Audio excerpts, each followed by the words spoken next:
నిర్మల్ జిల్లా బాసరలో triple IT విద్యార్థిని ఆత్మహత్య చేసుకుంది. ఇదే అంశానికి సంబంధించి పూర్తి అప్డేట్ సాయి కిరణ్ ఫోన్ ద్వారా అందిస్తారు. సాయి కిరణ్, పూర్తి అప్డేట్స్ ఏంటి?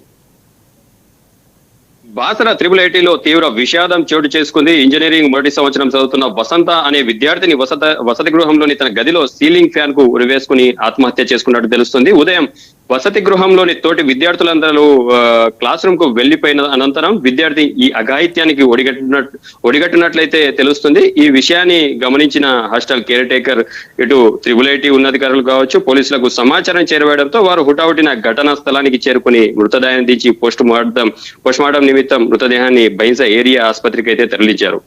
ఆత్మహత్య చేసుకున్న విద్యార్థిని వనపర్తి జిల్లాకు చెందిన విద్యార్థినిగా గుర్తించినట్టు తెలుస్తుంది. వసంత ఆత్మహత్యకు సంబంధించిన సమాచారం అటు తల్లిదండ్రులు కూడా తెలియజేశారు ట్రిపుల్ ఐటీ సిబ్బంది. ఇక ఈ ఘటనకు సంబంధించి వసతి గృహంలో పోలీసులు దర్యాప్తు ప్రారంభించారు. ఆత్మహత్య చేసుకున్న విద్యార్థిని వసంత గదిని క్షుణ్ణంగా పరిశీలిస్తున్నారు పోలీసులు. ప్రధానంగా ఆత్మహత్య చేసుకోవడానికి కారణాలు ఏమై ఉంటాయనే కోణంలో ఇటు వసంత క్లాస్మేట్ కావచ్చు, రూమ్మేట్స్ లతో మాట్లాడి తెలుసుకునే ప్రయత్నం అయితే చేస్తున్నారు పోలీసులు. ఇప్పటికే ఈ ఘటనకు సంబంధించి జిల్లా ఎస్పీ జానకి శర్మిల కూడా ఘటనా స్థలానికి చేరుకొని ఇటు వివరాలను కూడా ఆరా తీస్తున్న పరిస్థితి కనిపిస్తుంది. ప్రధానంగా బాసర ట్రిపుల్ ఐటీలో గతంలో వరుస ఆత్మహత్యలు అయితే కలకలం రేపాయి. సంవత్సర కాలం నుండి విద్యార్థుల ఆత్మహత్యలు లేవనుకుంటున్న తరుణంలోనే మళ్ళీ మరో విద్యార్థిని ఆత్మహత్య మాత్రం ప్రస్తుతం కలకలం రేపుతుందని చెప్పుకోవాలి.